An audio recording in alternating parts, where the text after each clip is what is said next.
Most people think privacy still exists online, like they genuinely believe nobody can find me. Meanwhile, their Instagram username matches their TikTok matches their GitHub email got leaked in a 2023 breach. That's OSINT, Open Source Intelligence, which sounds super technical, until you realize it basically means finding information people accidentally leaked about themselves. And the scary part, people leak everything. Not because they're dumb, because modern internet culture rewards oversharing.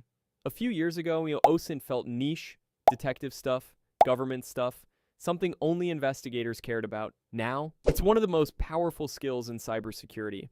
Journalism, threat intelligence, bug bounty, social engineering, and even hiring. Because in 2026, information is no longer hidden. It's fragmented, and the person who knows how to connect fragments becomes dangerous. Look at what recently happened with massive credential leaks online. Millions of usernames, passwords, emails, session tokens, floating around forums and Telegram channels like trading cards. Most people heard about the breach for one day, then forgot it existed. OSINT people didn't forget, because once data hits the internet, it never really dies. And here's where things get uncomfortable. Most cyber attacks today don't begin with hacking. They begin with research. A threat actor doesn't immediately attack a company. First, they study employees, LinkedIn posts, GitHub commits, public presentations, conference photos, job listings. Because every tiny detail builds context, and context is power. That's why phishing became terrifyingly believable. Everyone see that, because I will not be doing it again. An attacker no longer sends, "Hello, sir, kindly send password." Now AI helps generate emails that sound exactly like your manager, exactly like your coworkers, exactly like your writing style. Imagine getting an email mentioning your recent trip, your team lead's name, the project you posted about last week, your internal software stack. Most people would click instantly. And the craziest part, almost all of that information was public. That's OSINT. Now let's talk about the most dangerous weapon on Earth, Google.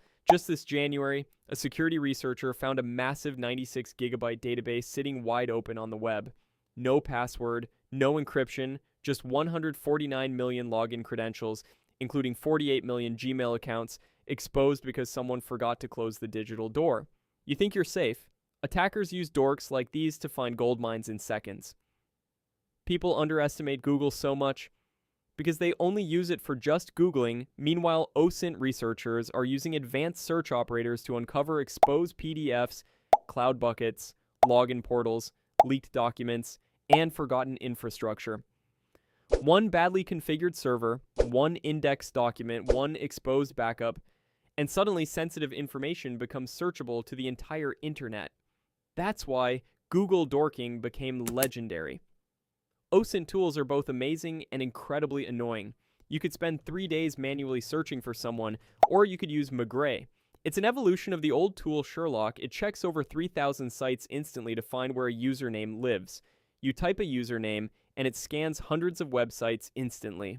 Sounds incredible, until you realize half the results belong to random anime accounts from 2017, 3 dead forums, a Minecraft server, and somebody role-playing as Batman.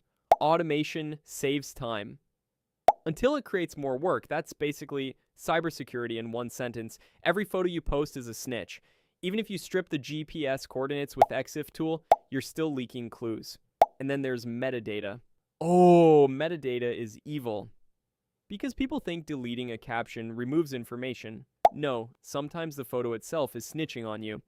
EXIF data can include GPS coordinates, device model, timestamps, camera settings. Your phone casually becomes a surveillance device you paid for yourself. And most people never disable location metadata.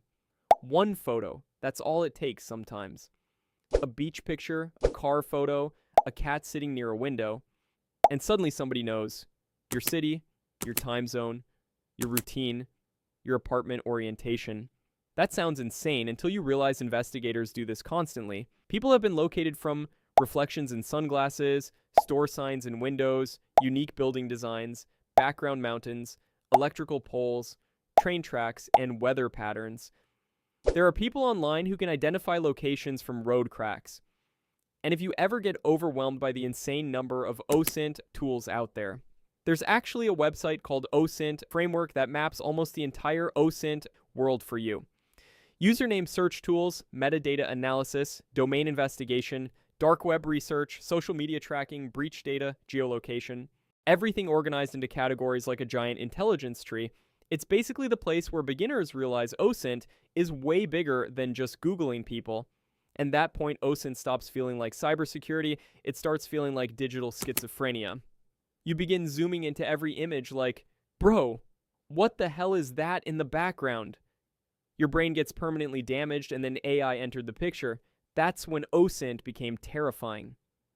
Because now AI can analyze images, read text from blurry screenshots, cross-reference usernames, summarize leaked data sets, map relationships between people, and generate profiles faster than humans ever could.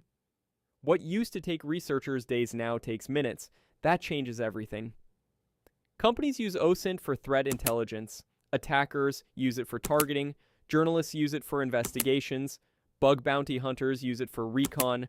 Recruiters use it for background checks. Even normal people use OSINT without realizing it, like search someone before meeting them. Congratulations, you already did basic OSINT. But here's the important part. OSINT is powerful, which means it can also become dangerous. There's a massive difference between research, investigation, and obsession. Just because information is public doesn't mean you should abuse it. Once you learn OSINT, you can't unlearn it. You start noticing patterns everywhere. Metadata, behavior, digital footprints, and fake personas. That's why learning OSINT feels like gaining a superpower and losing peace at the same time. But if you're serious about cybersecurity, you need this skill. And I gotta tell you, it was perfect. Perfect. Everything, down to the last minute details. Because modern hacking isn't just exploiting machines anymore, it's understanding people, systems, connections, and behavior. The best hackers today don't just scan ports, they build context, and context is where real intelligence lives. So no, OSINT isn't just Googling, it's learning how information flows through the modern world. If you enjoyed the video and vibed with the content, make sure to subscribe and help grow this channel together. I post twice every single week, so you never miss new hacking content. Like the video, share it with someone who needs to see it, and comment down below what you want me to break down next. You're watching HackersArsenal, and I'll see you in the next one.